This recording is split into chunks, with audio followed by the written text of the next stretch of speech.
Assalamualaikum dan selamat sejahtera anak-anak murid semua. Berjumpa kembali untuk kita belajar Bahasa Melayu Tahun 4. Tajuk pada hari ini ialah Kisah si Penghantar Surat.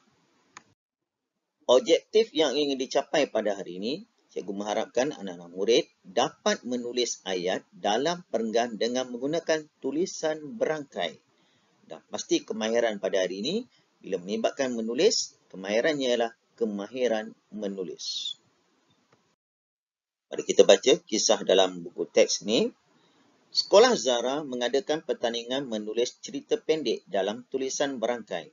Zara menulis cerita tentang pekerjaan postman. Encik Nur Lisman seorang postman. Beliau amat bertanggungjawab terhadap tugasnya. Setiap hari, Encik Nur Lisman akan memastikan semua surat siap dihantar ke lokasinya. Begitulah tugasnya pada setiap hari. Pada suatu hari, seperti biasa, beliau telah ditugaskan untuk menghantar surat berdaftar. Semasa dalam perjalanan, beliau kemalangan. Dalam keadaan sakit, beliau telah membuka peti motosikal dan menyelamatkan surat-surat yang dibawanya. Apabila ambulan tiba, beliau tetap tidak melepaskan surat-surat tersebut sehinggalah beliau tidak sedarkan diri. Keesokannya, beliau sedar. Beliau terus mencari surat-suratnya walaupun dalam keadaan lemah. Beliau berasa panik kerana surat-surat tersebut tiada. Tanpa disangka, beliau diziarahi oleh ketuanya. Ketuanya memuji Encik Nur Lisman. Sebenarnya surat-surat itu telah pun dihantar. Sikap amanah Encik Nur Lisman telah disiarkan dalam akhbar. Beliau telah menerima ucapan penghargaan dan sejamak bunga dari Perdana Menteri. Tengok. Kisah orang yang jujur dan bertanggungjawab serta berdedikasi terhadap tugasnya. Tahniah kepada Encik Nur Lisman. Boleh menjadi contoh buat kamu semua. Berdasarkan kisah tersebut, orang yang melaksanakan tanggungjawabnya dengan bersungguh-sungguh akan sentiasa dihargai. Sikap bertanggungjawab menjadikan seseorang manusia dihormati dan disegani. Sikap begini perlu ada pada setiap warga negara. Tengok, ini contoh tulisan berangkai. Cantik, kemas. Sebelum latihan diberi pada kamu berkaitan dengan tulisan berangkai, ni cikgu beri sedikit contoh pada kamu. Huruf A sampai Z, huruf besar dan huruf kecil.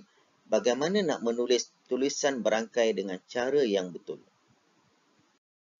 Ini pula beberapa contoh tulisan berangkai. Kamu boleh pilih yang mana satu yang kamu nak. Kalau kamu tengok tulisan berangkai ni, dia condong sedikit. Contoh yang bawah sekali kita. Farhana belajar dengan tekun.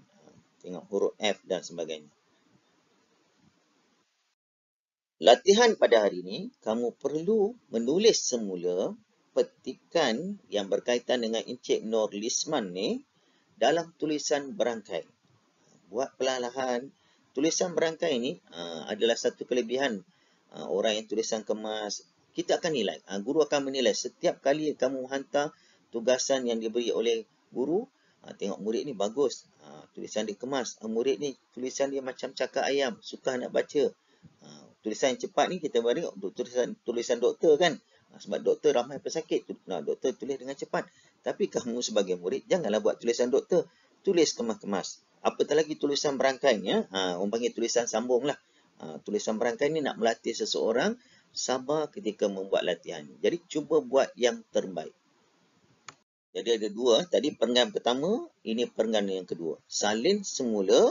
Kalau ada koma, ada tanda nokta, berhenti. Huruf besar, huruf kecil pun sama. Kamu ada satu kemahiran menyalin. Yang kedua, membuat tulisan berangkai. Berhati-hati bila menyalin, pastikan tidak ada perkataan yang tertinggal. Sebagai kesimpulan, tajuk pada hari ini diringkas sebab banyak kemahiran kamu untuk menulis. Dia tak ada kamu nak jawab soalan dan sebagainya.